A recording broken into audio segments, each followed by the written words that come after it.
Hello there, welcome to CoreTV News at 4. I am Geft Ogete. Senate President Bukola Saraki has dismissed the luxury tax regime introduced by the Jonathan administration as a sensational initiative. The FIRS chairman Sunday Ogungbeson had complained during a visit to the National Assembly that owners of private jets were not willing to pay the special levies to shore up revenue in the aftermath of the slump in oil prices. But responding, the Senate President described the surcharge as one that was not well thought out.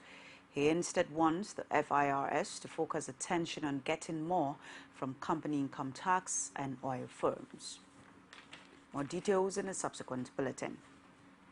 Newly appointed acting chairman of the Independent National Electoral Commission, Amina Zakari, has assumed duties at the headquarters of the commission. Speaking at the brief ceremony in Abuja, the new INEC chairman reaffirmed her commitment to build on the legacies of Professor Tahiru Jaga. She noted that as a part of the previous management team, she would pay special attention to some of the challenges the commission faced during the 2015 general elections. I accepted it with humility and with dedication to serve, and I believe it's just a continuation of what Chairman Jega has started, which has been at a high level, and there shouldn't be any problem. I've been part of the process and I've known the problems, I've known the challenges, I've seen the successes. It's just what is remaining for us is to build on the successes and to try and tackle the outstanding challenges. I must say a lot has been done. A lot has been done to improve election management in Nigeria through the chairmanship of the past chairman, Tahiru Jega. And a lot more needs to be done. But I must say it's more like trying to reach an equilibrium, because bulk of the job has been done by Chairman Jega to bring the quality of election management to a high level. So all we need to do is to put our hands on deck and improve further on what he has done.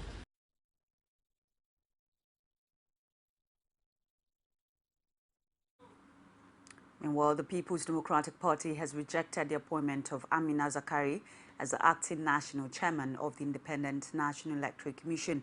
This, according to the party, is because her appointment is politically motivated. PDP spokesman Olisa Metu said at a news conference in Abuja that the former INEC National Commissioner was too close to the presidency. The PDP has declared the appointment of Mrs. Amina Zakari as unacceptable, and we demand that the president should change it immediately. Our reasons include the fact that due process was not observed in the appointment, and that Mrs. Zakari had shown in the last election that she is manifestly biased in favor of the APC. And finally, her appointment is a clear case of nepotism in action.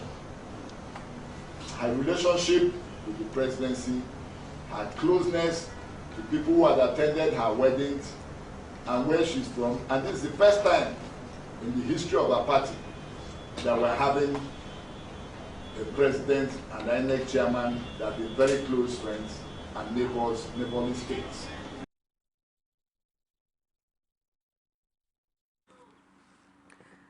The presidency has insisted that due process was followed in the appointment of Amina Zakari as the acting chairman of the Independent National Electoral Commission. It also dismissed claims by the People's Democratic Party that President Muhammadu Buhari overruled Professor Tahiru Jaga in making the appointment. Presidential spokesman Femi Adesina said in a statement issued in Abuja that only the president has the constitutional authority to make appointment of that caliber. He added that the step taken by the former INEC chairman in handing over to one of the national commissioners cannot be construed as an appointment.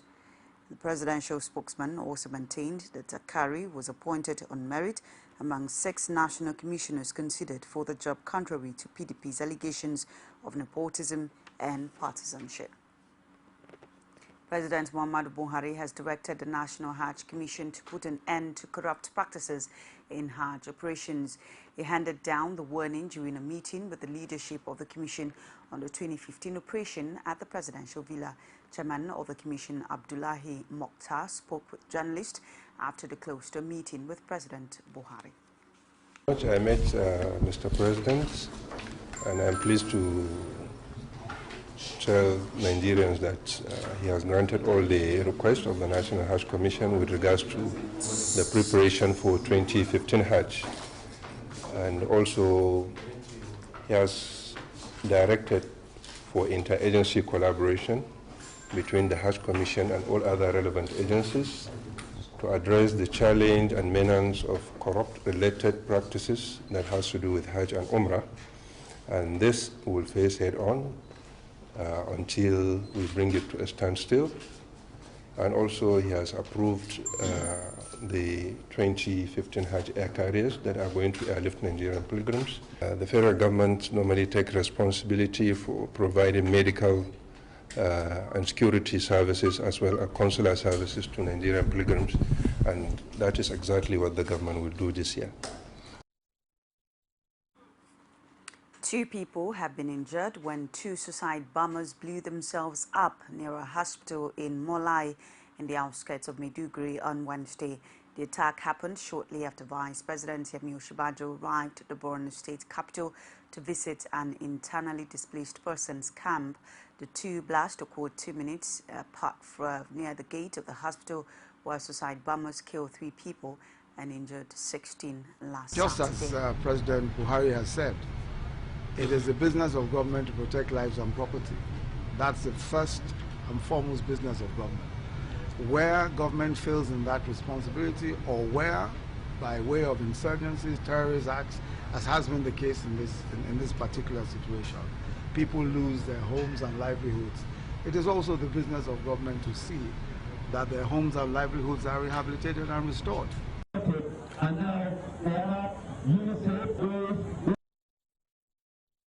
Speaker of the House of Representatives Yakubu Dogara has inaugurated ad hoc committees on media and code of conduct. The Speaker, who was represented by Deputy Speaker Yusuf Lassun, advised members of the Media Committee to strive to correct misconceptions about the legislature as well as improve the corporate image of the lower chamber.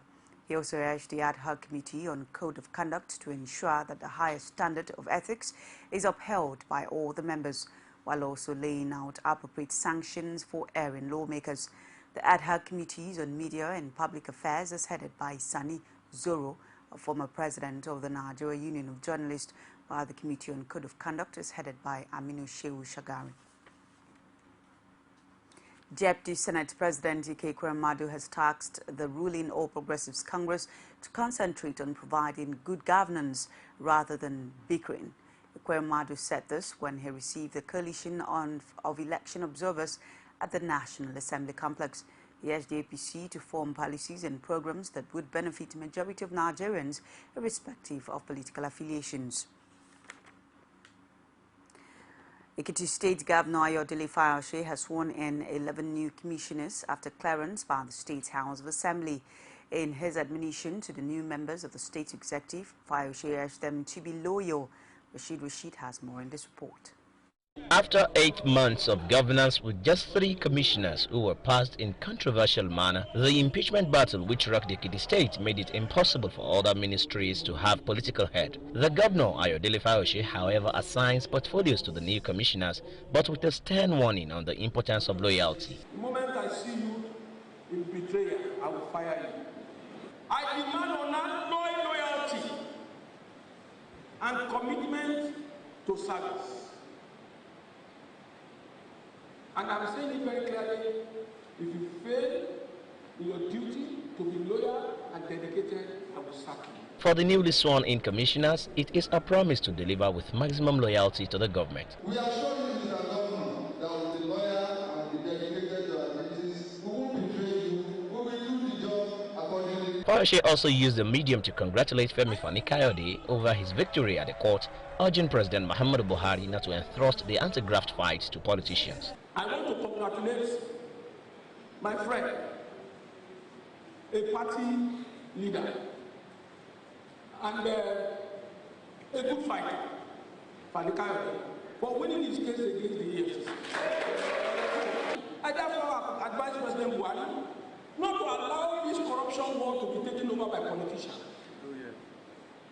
The corruption war must be fought in the name of corruption, not in the name of politics. With commissioners now in place, it is expected that serious governance will now take off in Ekiti State. Rashid, CoreTV News, Ado Ekiti. Ekiti State Governor Ayodele Fayose has reacted to the report of the beating up of APC witnesses at Ekiti Election Petition Tribunal on Monday. Fayose said the report was malicious and damaging to Ekiti State.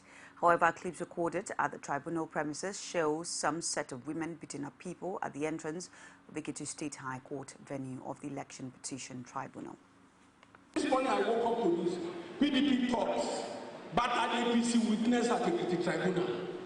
That is rather reckless of punch. Very reckless. And I give no damn. Feel like to write another one. My people here, they love me whether you write or you don't write. When you see, when punch see good news, they will turn it upside down.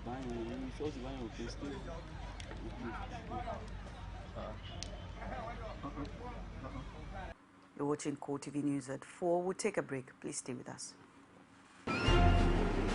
As news breaks, people don't let events pass without giving their comment or reactions.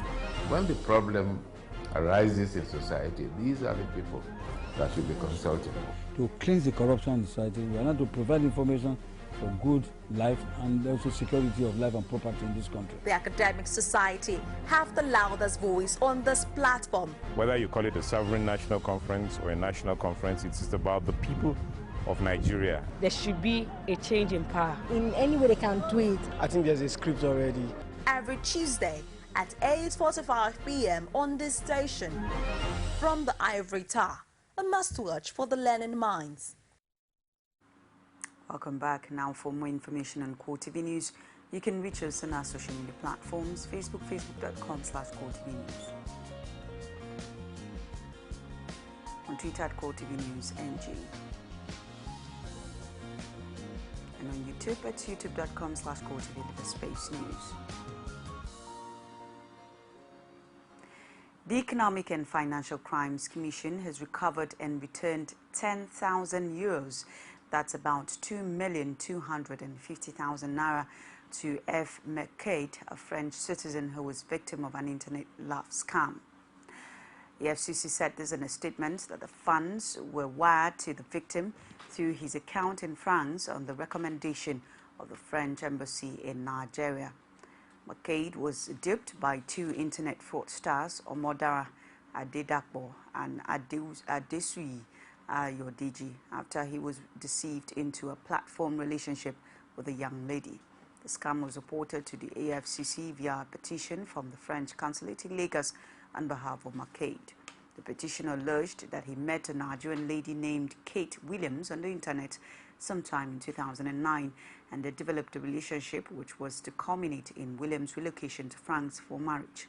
He thereafter sent about 25,000 euros through Western Union to process her travel document before it dawned on him that he had been scammed. AFCC operatives later found out that Kate Williams is indeed Omodara Adedapo, a male student of the College of Agriculture, Akure, who resides in Ibadan, Oyo State. Omodara's accomplice, Adeusi Ayodiji, who assisted in collecting the money transferred by the victim, was also arrested. The duo were tried on a 2-count charge of conspiracy and obtaining money by false pretense, convicted and sentenced on June 13, 2011 to 1 year imprisonment, each without an option of fine. A federal high court sitting in Lagos has discharged and acquitted a former aviation minister, Femi Fani-Kayode, of corruption charges. Olajumoke Latunji was at the court hearing. She found in this report.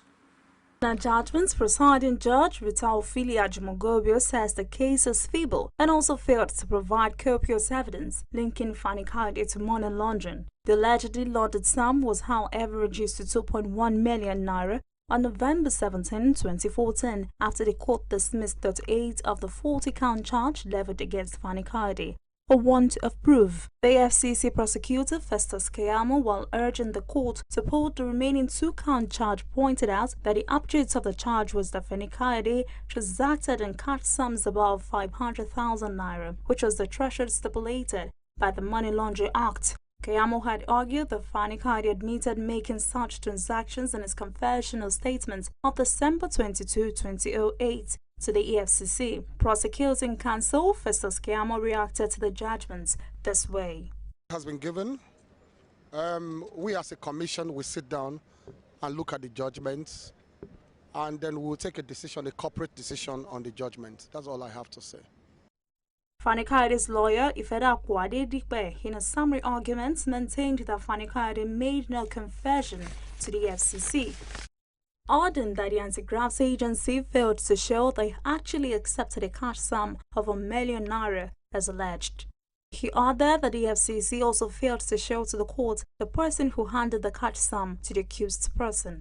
The court delivered its considered judgment in the matter, considered all the evidence led by the prosecution, considered the position of the law, and agreed with us that the accused person, Femi Fani Kayode, committed no offense known to law. And we're very happy about this. Femi Fani Kayode, in his reaction, could not hide his excitement at the verdict, which he says is long overdue. In the last 7 years, I've been subjected to the most malicious, vicious, sinister, well-orchestrated, insidious and devastating form of political persecution and wickedness. The whole process almost destroyed my life, my family, my reputation, my health and my career. I thank God for His goodness, His mercy, and for the fact that today, the whole nightmare has finally come to an end. 1st of July 2015, 7 years to the day from that day, when I was first arrested and first put into detention, I have been discharged and acquitted of all remaining charges by the courts. The Lord has once again honored His word. To Him alone be the glory.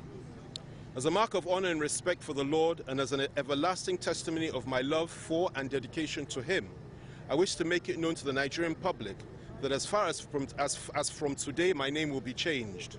It will no longer be David Oluwafemi Fani Kayode, but instead it shall be David Oluwafemi Olukayode. Olukayode means the Lord has brought me joy.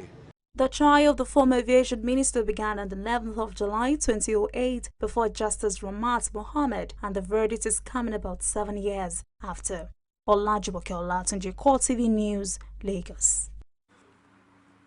Meanwhile, the Economic and Financial Crimes Commission, EFCC, has expressed shock at the acquittal of a former Minister of Aviation, Femi Fani Kayode. It, however, said in a brief statement it was making efforts to obtain the certified true copy of the ruling delivered by Justice Rita Ophelia of the Federal High Court, Lagos. This, according to the FCC, is to enable its legal team carefully review it, after which it would respond appropriately. The Federal High Court in Abuja has dismissed an application filed by the federal government seeking the extradition of Senator Buruji Kashamu to the United States to face drug-related charges. The trial judge, Justice Gabriel Kolawole, dismissed the suit on the grounds that the plaintiff did not appeal two separate judgments delivered by Justice Okunabang and Justice Ibrahim Buba of the Federal High Court, Lagos, on the issue.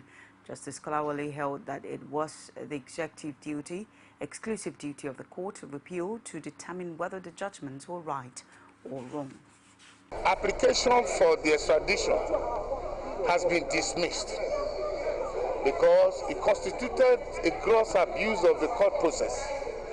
And to ensure sanctity of the judicial system, the court exercises power to abide by the two orders from the Lagos divisions of the Federal High Court. That's the only way we can ensure peace and avoid anarchy in the democratic system. I think this is best for us, it's best for Nigerians. And the law still remains the last hope of both the rich and the poor. I think that's the grand norm and the summary of this decision.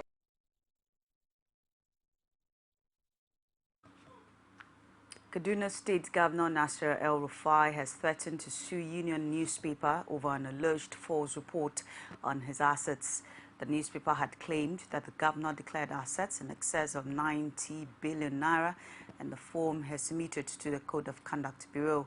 But the governor said in a statement issued by his spokesman, Samuel Arwan, that the news item was meant to tarnish his image.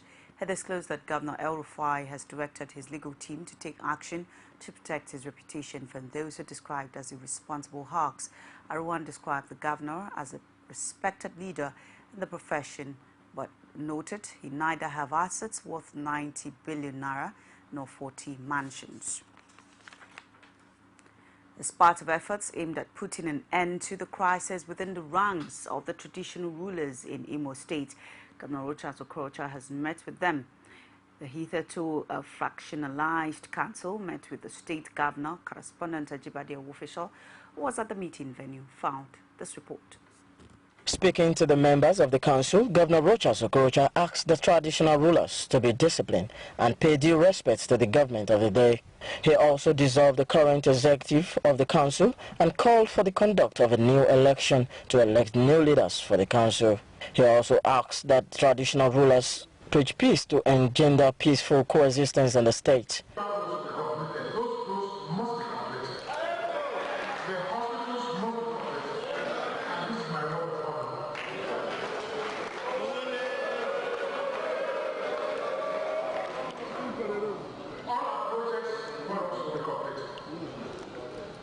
On the economic meltdown facing the country as it affects Imo State, the governor, however, says tough times await those workers in the state. Our pension is the highest in Nigeria. Lagos is less than 300 million. Akwa is less than 300 million. Imo is 604 million. As pension is increasing, salary is increasing. But normally, if salary decreases, pension will increase. So there are a lot of sharp practices in the system, and I have decided to deal with the matter ruthlessly without reservation. He promises to do whatever he can to continue to develop Imo State while vowing to eradicate all impediments to his dream. Ajibade Awofeso, CoreTV News, Owerri. Nigerian Army authorities have scheduled part of their activities to mark the 2015 Army Week for Maiduguri. This, according to the Army, is to boost the morale of the troops at the front line of the war against insurgency. Chief of Army Staff Lieutenant General Kenneth Mimina disclosed this at a pre-event news conference in Abuja. Defense correspondent Paya Samuel has more from the Army headquarters. The theme of this year's Army Day celebration is equipping the Nigerian Army to enhance operational efficiency of combating threats to national security. The Army authorities say the theme is born out of the presidential directive on the relocation of the Military Command and Control Center to Maiduguri. Representative of the Chief of Army Staff says it is also one of the reasons the celebration will be taken to the Borno State capital. The main focus of the Nigerian Army has always been to maintain the territorial integrity of Nigeria and safeguard the lives of law-abiding and loyal citizens of the country. In line with this, the relocation of the Military Command and Control Center for the fight against insurgency to the epicenter of the operations area, as directed by President Muhammadu Buhari, GCFR, is being strictly adhered to. This further consolidates the theme for this year's Nigerian Army Day celebration, which is equipping the Nigerian Army to enhance operational efficiency in combating threats to national security. Parades and a general show of force are features of the one-week-long celebration. But conscious of the ongoing war against insurgency, the Army is opting for a low-key activities. It is also keen on embarking on medical outreaches to internally displaced persons camp. This year's Nigerian Army Day celebration activities will be low-keyed and from 1st to 6th July, with the final activities taking place in Maiduguri, Borno State. The choice of Maiduguri to host the closing activities of Nigerian Army Day Celebration 2015 was informed by the need to further raise the morale of our troops in the area of operation by showing solidarity to them, as well as to further reassure the people in the northeast part of Nigeria, particularly Borno State, of the renewed determination of the Nigerian Army to end insurgency in that zone. The Nigerian Army maintains that it is still committed to the fight against Boko Haram, and ending the menace remains top on its priority list. Pius Samuel, CoreTV News, Abuja. Inspector General of Police Solomon Arase has ordered commissioners of police to dislodge local government officials collecting tolls on highways. A police statement issued in Abuja indicates that the directive was as a result of complaints and reports of disruption of smooth flow of traffic, extortion and harassment of motorists on the highways. The police authorities maintain that any local government staff found collecting tolls on highways anywhere in the country would be made to face the full weight of the law. It's CoreTV News at 4. We'll take another break. Please stay with us. Every day, every hour, and every minute, news break in Nigeria. Things happen so fast, it's most times difficult to track and comprehend them. But that's what we do right here on Digi360. 2015, would you want to come back again? It's like asking Jesus Christ if he knew he was going to die, will you want to come back as the savior of the world again? We do not just help you track the stories, we break them down, explore all the angles, analyze the issues so that you can fully comprehend the stories and use them to make the right decisions.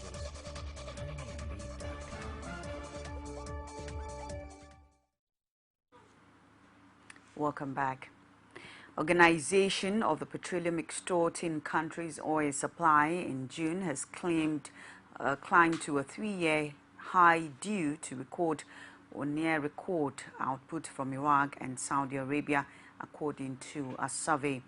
The boost from OPEC puts output further above its target of 30 million barrels per day, despite outage in Libya and Nigeria that cropped supplies. OPEC supply has risen in June to 31.60 million barrels per day from a revised 31.30 million barrels per day in May, based on shipping data and information from sources at oil companies, OPEC and consultants. The survey also revealed that the group has raised output by more than 1.3 million barrels per day since it decided in November 2014 to defend market share rather than prices. Experts say a final deal between world powers and Iran over Tehran's nuclear work could have added to the supplies. These are definitely not interesting times for the nation's economy, particularly the national currency, the naira. No thanks to the depleting reserves and the subsequent banning of importers of 41 items from the foreign exchange market by the Central Bank of Nigeria. Barely 10 days after the CBN stopped forex sales to importers of rice, textile and 39 other items, the naira on Wednesday crashed to 230 against the United States dollar at the parallel market, down from 218 recorded on June 23 when the new forex rule was introduced.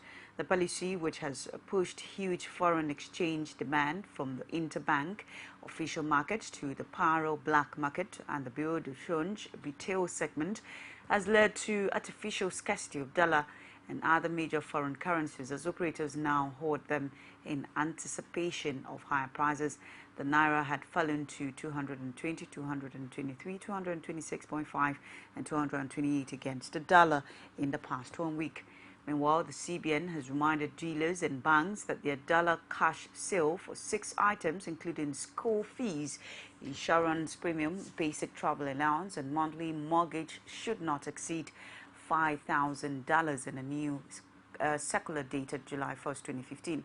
The CBN also warned banks not to sell forex to the importers of the 41 items that were banned from the forex market last week. A boat carrying 189 people has capsided in the central Philippines minutes after leaving port. In the local Coast Guard reported that at least 36 people have died, with 118 survivors and another 19 still missing.